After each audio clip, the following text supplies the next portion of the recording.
আজ আপনাদের সঙ্গে যে ভিডিওটি শেয়ার করব সেটা একটি এনজয়েবল, মেমোরেবল, হ্যাপিয়েস্ট একটা মোমেন্ট ছিল এবং খুব নাইস একটা মোমেন্ট ছিল।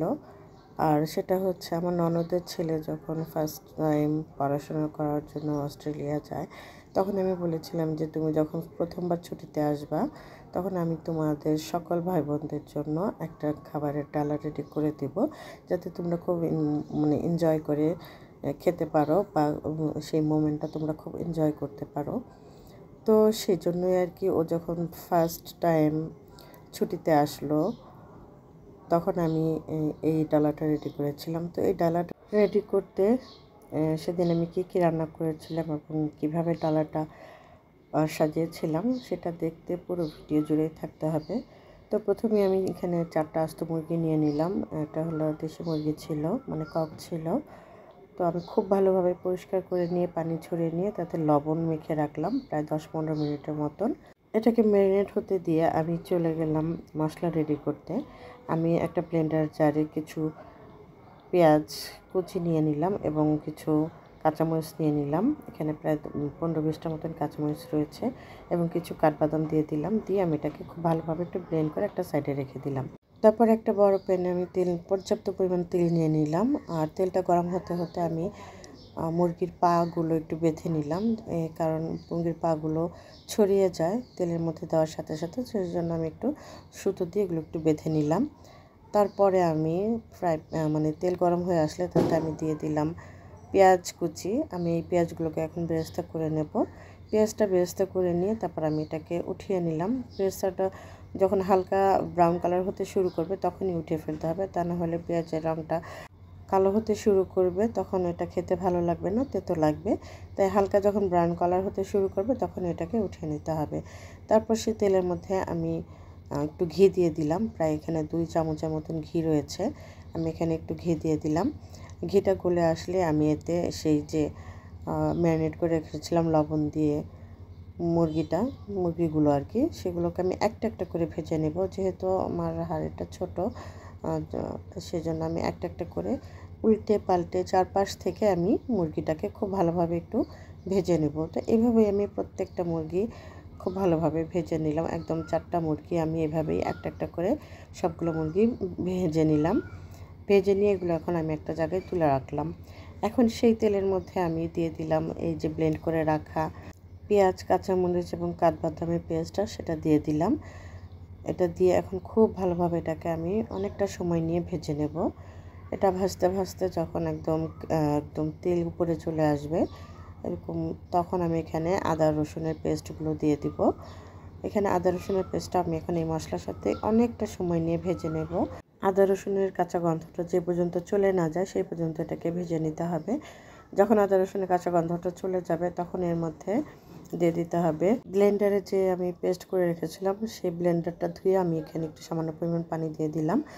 এখন দিয়ে দিলাম মরিচের গুঁড়ো, দিয়ে খুব ভালোভাবে মিশিয়ে নিয়ে তারপর ওটাকে খুব ভালোভাবে আবার কষিয়ে নিতে হবে। দিয়ে দিলাম জিরার গুঁড়োটা এবং গরম মশলার গুঁড়ো দিলাম।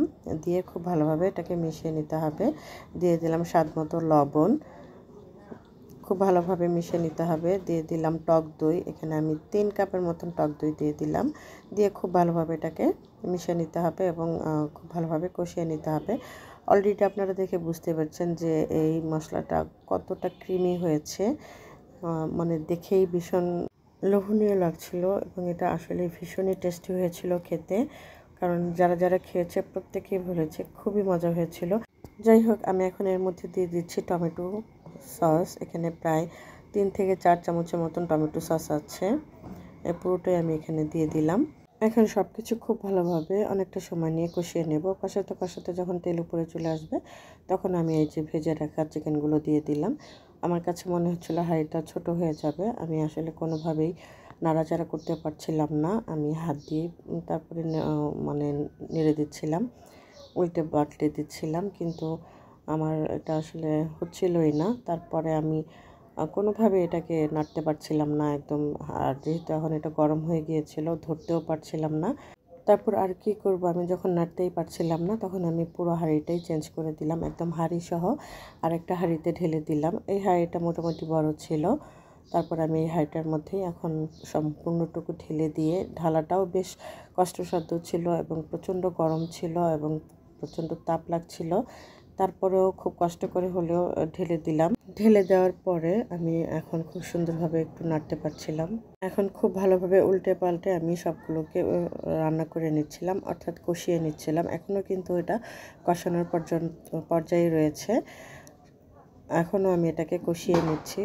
তো কষাতে কষাতে যখন এরকম ঝোলটা অনেকটা শুকিয়ে আসবে, তখন আমি এখানে অ্যাড করে দিলাম প্রায় 1/2 লিটারের মতন দুধ। আমি এখানে কোনো রকম পানি ইউজ করি নাই, জাস্ট দুধটা দিলাম, কাঁচামরিচ দিলাম, দিয়ে খুব ভালোভাবে নেড়ে চেড়ে অনেকটা সময় রান্না করে নিলাম। তারপর আমি এখানে দিয়ে দিলাম পেঁয়াজের বেরেস্তা।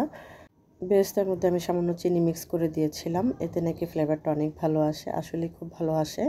তো বেরেস্তা দেওয়ার পর আমি আবারও খুব উল্টে পাল্টে খুব ভালোভাবে নেড়ে দিলাম, যাতে সব কিছু খুব ভালোভাবে কুক হয় এবং সব কিছুর ফ্লেভার যেন চিকেনের মধ্যে ঢোকে, সেজন্য আমি খুব ভালোভাবে এটাকে নেড়ে দিয়েছিলাম। একটা হাতা দিয়ে কোনোভাবেই নাড়া যাচ্ছিল না। পর আমি দুটো হাতা নিয়ে তারপরে এটাকে উল্টে দিয়েছি। তো এইভাবে আমি বেশ কিছুটা সময় রান্না করে নিলাম। নামানোর আগে স্বাদ মতন একটু চিনি দিলাম, স্বাদ মতন একটু লেবুর রস দিলাম, মানে একটা লেবুর অর্ধেকটা রস দিয়ে দিলাম, দিয়ে খুব ভালোভাবে আমি নেড়ে চেড়ে দিলাম এবং উল্টে পাল্টেও দিয়েছিলাম। তো যাই হোক, এই হলো আমার রান্নার ফাইনাল লুক। আশা করছি ভালো লেগেছে আপনাদের কাছে আমার এই রোস্টের রেসিপিটা। তারপরে আমি কিছু আলু হলুদ মরিচ লবণ দিয়ে প্রায় 10-15 মিনিটের মতন ম্যারিনেট করে রেখেছিলাম। তারপরে এগুলোকে লাল লাল করে ভেজে নিয়ে উঠিয়ে নিলাম। তারপরে আমি ডিম সিদ্ধ করে নিয়েছিলাম, সেটা আর দেখাতে ভুলে গিয়েছি। তারপরে যে এখানে টিকিয়া করে নিচ্ছিলাম, টিকিয়াগুলোকে আমি ভেজে নিলাম।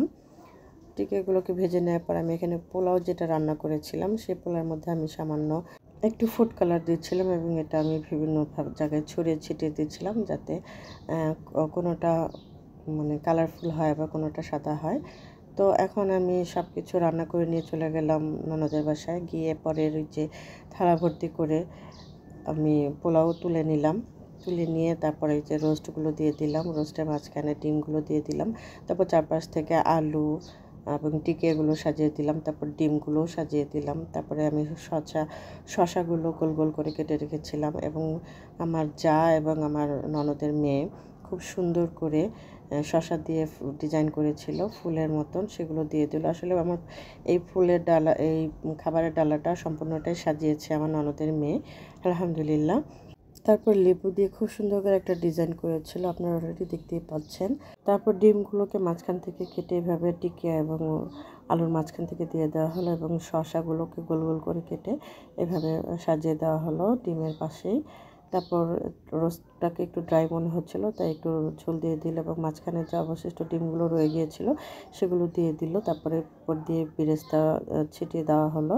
তারপর ডিমের উপরে খুব সুন্দর করে আনারের দানা দেওয়া হলো এবং মাঝখানের ডিমের উপরে পেঁয়াজ দিয়ে একটা ডিজাইন করে সেটার উপরে আনারের দানা দেওয়া হলো। এখন লুকটা দেখেন, মাশাআল্লাহ খুবই সুন্দর হয়েছিল, খুব সুন্দর করে সাজিয়েছিল আমার ননদের মেয়েটা, মাশাআল্লাহ খুবই ভালো লাগছিল। তারপর এটাকে আমরা ফয়েল পেপার দিয়ে মুড়িয়ে নিলাম, যাতে মনে হয় যেন একদম অথেন্টিক বাইরের থেকে কিনে আনা খাবারের ডালা। এটা জাস্ট মানে দেখার সৌন্দর্যের জন্য, যখন ও খুলবে যেন আসলে সারপ্রাইজড হয়। তো তারপর আমরা এখন এটাকে ফয়েল পেপার দিয়ে মুড়িয়ে নিয়ে আমরা একটু টেবিলটাকে গুছিয়ে নিচ্ছিলাম। ফয়েল পেপার দিয়ে মুড়ানোর পরে জিনিসটাকে আরও ভীষণ ভালো লাগছিল দেখতে, মনে হচ্ছিল যেন একদম বাইরে থেকে কিনে আনা হয়েছে এই ডালাটা। তারপরে এই তো ডালাটাকে সাজিয়ে রাখা হলো টেবিলের উপরে। তো এক নজরে আমি দেখিয়ে দিচ্ছি টেবিলে আরও কী কী খাবার ছিল। এখানে ডালা ছিল, গরুর মাংস ছিল, এখানে মাছ ছিল, সবজি ছিল, সালাদ ছিল, টিকিয়া ছিল, আরও অন্যান্য আইটেম ছিল। তো সব কিছু খুব সুন্দর লাগছিল। এই হচ্ছে আমার ননদের ছেলে, মাশাআল্লাহ। আরও যখন ডালাটা খুলছিল সবাই খুবই এনজয় করছিল এবং সবাই খুবই মানে ক্ল্যাপ দিচ্ছিল, এত সুন্দর লাগছিল তখন সবাইকে, মানে এত ভালো লাগছিল ওই মুহূর্তটা আমি আসলে ভাষায় প্রকাশ করতে পারবো না। আর যেহেতু ডালাটা আমার উদ্যোগেই সাজানো হয়েছে, সেজন্য আমি আরও বেশি হ্যাপি ছিলাম যে ওরা জিনিসটা খুবই এনজয় করছে এবং ওদের কাছে ভীষণই ভালো লাগছিল এবং ওরা আসলেই খুবই হ্যাপি হয়েছিল এই ডালাটা দেখে। প্রত্যেকটা ছেলেমেয়ে, আমাদের প্রত্যেকটা ছেলেমেয়ে খুবই হ্যাপি হয়েছিল। যদিও এখানে 4 জন আমাদের ফ্যামিলির ছেলেমেয়েরা প্রেজেন্ট ছিল না, ওরা আসলে নানু বাড়িতে ছিল। তো যারা ছিল তারা সবাই খুবই এনজয় করেছে এবং মজা করে খেয়েছে এবং খুবই আনন্দ সহকারে খাচ্ছিল। এটা দেখেও যেমন ভালো লাগছিল, আলহামদুলিল্লাহ আমার মানে সত্যি ভীষণ ভালো লাগছিল। আমার প্রত্যেকটা ছেলে মেয়ে খুব হ্যাপি হয়েছিল।